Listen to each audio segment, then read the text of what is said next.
Hi, I'm Gareth from the Speaking Tree Bookshop, and I'm helping to prepare for the arrival of the Tashi Lhunpo monks, who are expected in an hour or so. At the moment I'm tying together this string of prayer flags. So if I pass this to you, which we're hoping to string from one side of the high street to the other, which is completely illegal, but a lot of fun.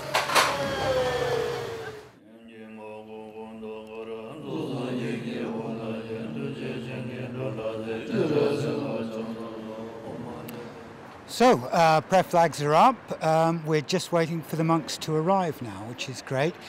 Meanwhile, Marco is down the road preparing his house for the visit of all 8 monks.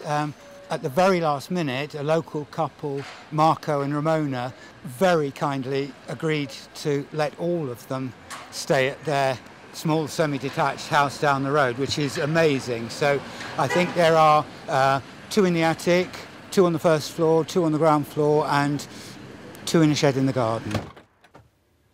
Hi, my name's Marco. I've lived in this house for 12 years, and I met my friend Sanya, who was in trouble, putting up 8 monks, which had already found accommodation, which was then cancelled. So I said they can live in my house here for 5 nights, and I'm very privileged to do so. How did you say hello in Germany? Hello. In Germany? In Germany, I mean. Hello? Hello? Hello? Hello? Hello? Yeah, hello. Hello? Hello?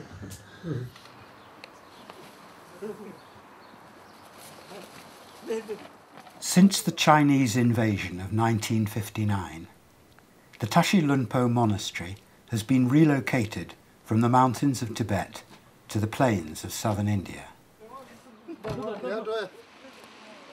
Today, about 250 monks live there. Good weather. In order to support their simple life, each year a group of monks tour Britain and Europe to raise funds for the monastery. Hello! Hello, good morning! Good morning. Good morning. Good morning. Morning. Good morning. Oh, it's nice and warm in here this morning. They have come to Glastonbury to create the San Mandala of Chenrezig, the Buddha of compassion. The construction will take 5 days to complete, after which the sand will be washed away in the spring waters of Chalice Well. Here at Glastonbury's historic assembly rooms, Stuart, who was in last night until midnight running a folk night, has been here since 7 in the morning helping with the setup. I'm Stuart, I'm the technical manager for the assembly rooms. I've been here 2 years. This is the second time we've had the Tibetan monks here in those 2 years, and it's an enjoyable experience having them around. They give a serene calmness to the building, although they can be a nightmare when it comes to health and safety.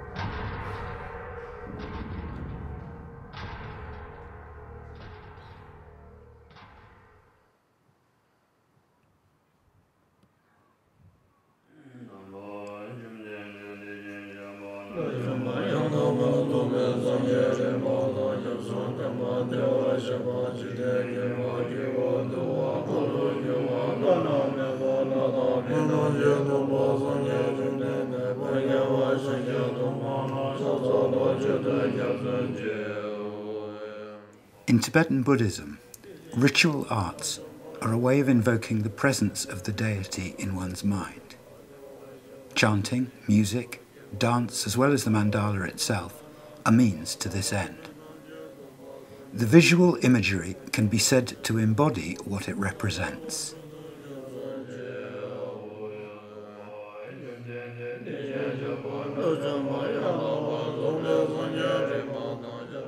Mandala is the Sanskrit word for circle. A sand mandala is a symbolic representation in 2 dimensions of a 3-dimensional palace in which the Buddha is invited to reside. Its complex construction acts both as an aid to meditation and as a map for initiation.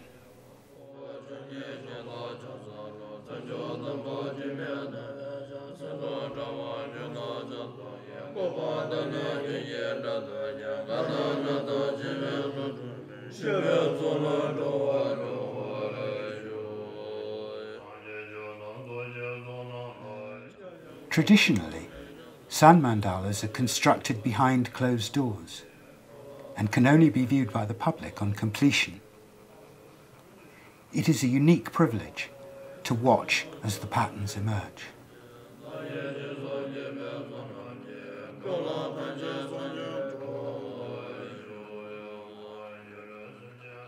At the centre of the mandala is a lotus flower, visualized as lying in the hand of Chenrezig himself.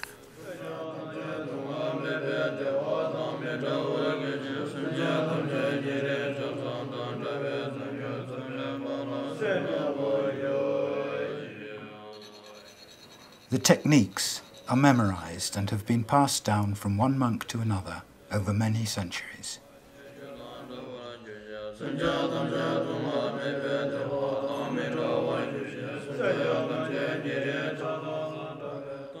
The monks scoop the sand into serrated metal funnels called chakpurs. By rubbing a metal rod against it, the chakpur vibrates, allowing a finely controlled trickle of sand to fall onto the mandala.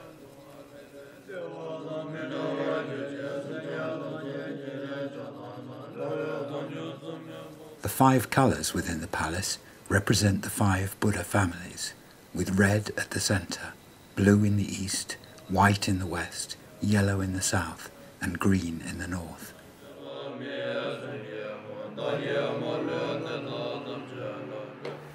The Gelugpa school of Tibetan Buddhism, also known as the Yellow Hat School, was founded by Tsongkhapa in the 15th century. It puts particular emphasis on the importance of ethics as the basis of monasticism.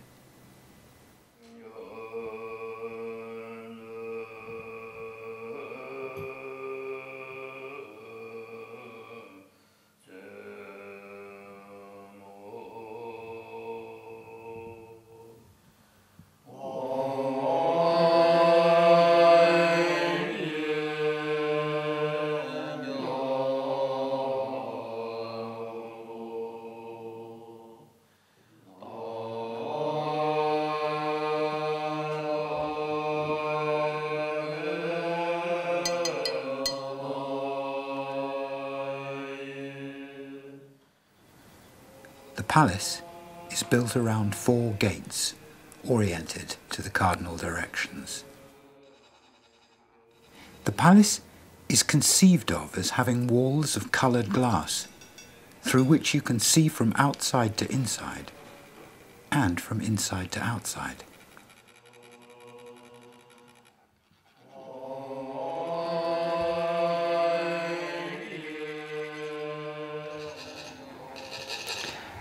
Patience it takes just to do just that one line. It just sort of reflects on how we should all be in life. And just watching it materialise in front of me is just wonderful.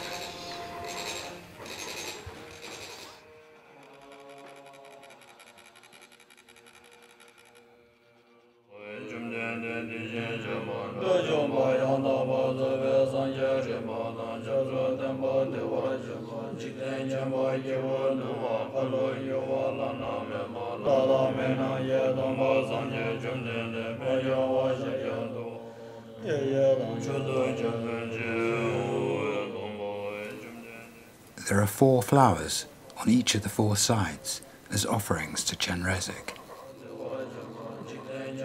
Malas, or flower garlands, hang on the walls of the palace, and bells, which are thought of as ringing gently in the breeze.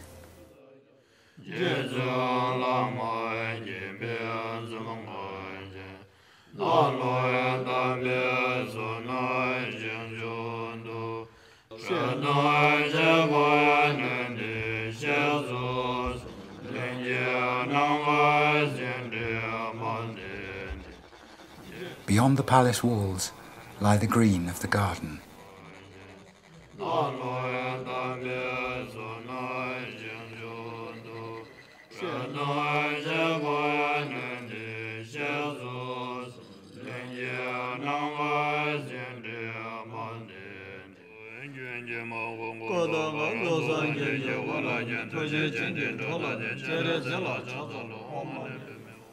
The monks work under the benign supervision of Panchen Lama, who back home in Tashi Lhunpo is their singing master.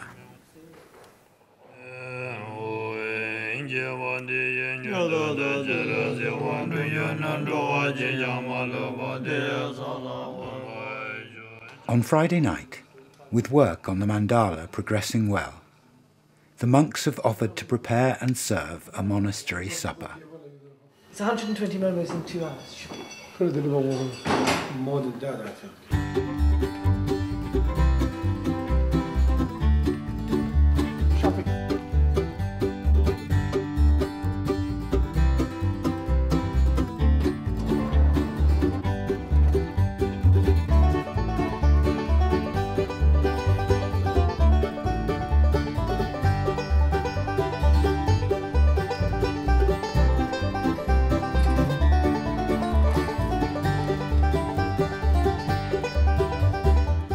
While shopping for ingredients, the monks pick up a present for Tashi Lhunpo's oldest resident, who at 103 years old knows the value of comfortable slippers.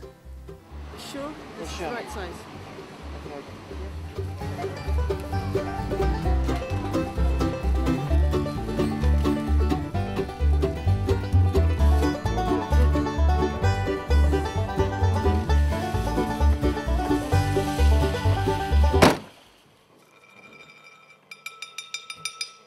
I've had those monks, all 8 of them now, since Tuesday. That's three nights in my house, and it was quite a delight to have them come and go. They're very relaxed, quite playful. Good dose. And they're extremely together. They're very disciplined, so it is a delight having them stay in my house. Well, I think it's very beautiful that the monks have come here and have offered into our busy, chaotic lives a moment of peace and stillness. I'm just so amazed by the incredible focus that they give to each part. It begins to kind of open something very profound within my heart, within my being. Is it possible to see the Mandala not only as a work of sacred art and as a lesson in impermanence, but also as a way of actually generating compassion? Well, I've looked at this, and the detail is quite astoundingly exquisite. And the most wonderful thing is that it's as ephemeral as life on this planet. It's created with exquisite, wonderful care, and then tomorrow it will be swept away.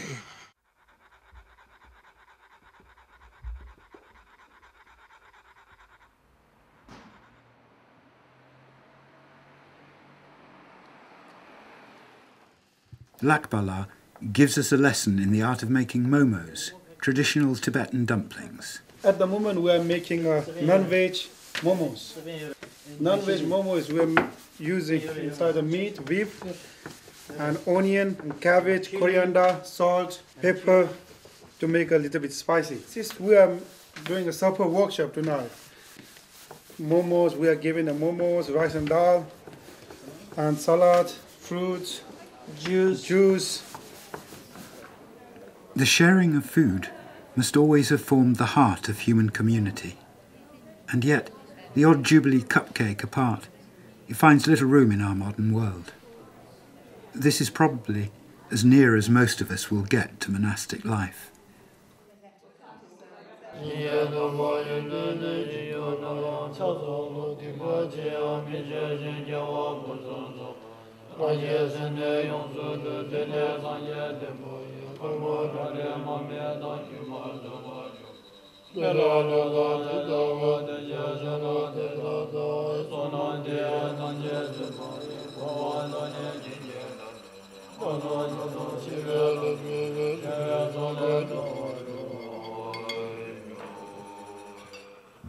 On Saturday afternoon, with the Mandala approaching completion, the monks take time out to visit Glastonbury Abbey. They emerge to find the town's frost fair in full swing.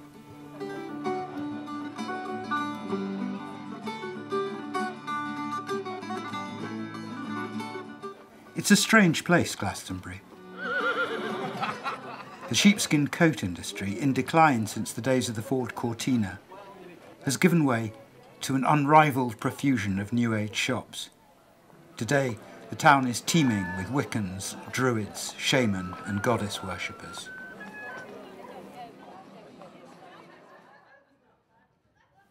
The monks are welcome, they tell us at the Abbey gate, as long as they don't pray.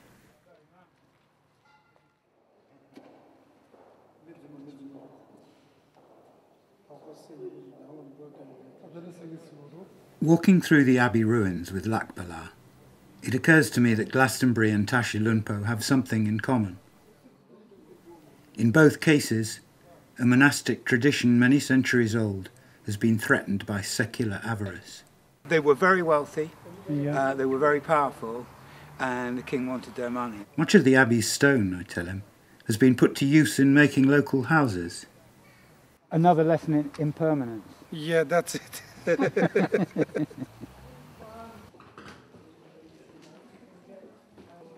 There's an inner and outer experience, because visually it's really beautiful. It's intricate, the colors are sumptuous, there's incredible details, so it's just very inspiring on that level.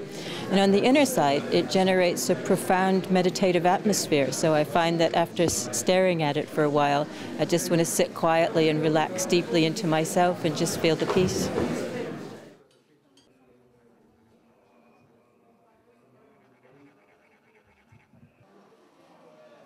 The garden is surrounded by a circle of 64 lotus flowers, and beyond that, a ring of dorjes.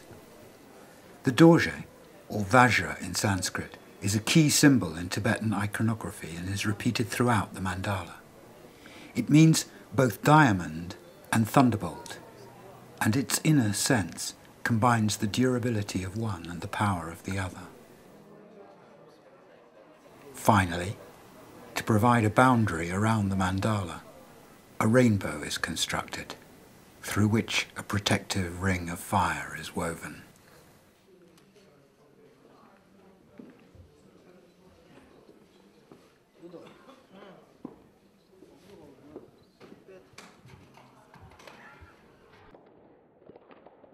It is Saturday night. The frost fair has been dismantled. The moon is full, and after 5 days in Glastonbury, the mandala is complete.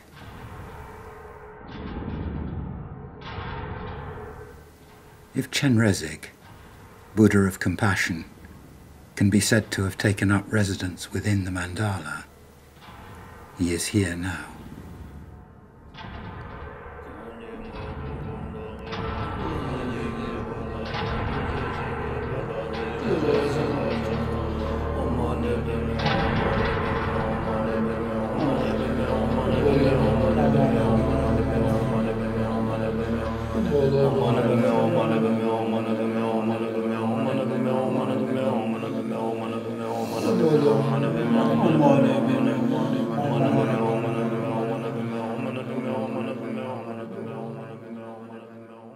The Tashi Lhunpo Monastery is the traditional home of the Panchen Lama. Historically, the relationship between the Dalai Lama and the Panchen Lama has often resembled that between father and son. Not only is the Panchen Lama the Dalai Lama's spiritual teacher, but it is his customary role to find the Dalai Lama's next incarnation. The same is true in reverse. After the 10th Panchen Lama's death in 1989, the task of identifying his successor fell to the current Dalai Lama. Accordingly, on May the 14th, 1995, His Holiness recognized 6-year-old Gedun Chokyi Nyima as the 11th Panchen Lama. Days later, the boy was taken into custody by the Chinese authorities, where he became the world's youngest political prisoner. The whereabouts and state of mind of the Panchen Lama remain unknown today.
As Shantideva wrote in The Way of the Bodhisattva, all that I possess and use is like the fleeting vision of a dream. It fades into the realms of memory, and fading will be seen no more.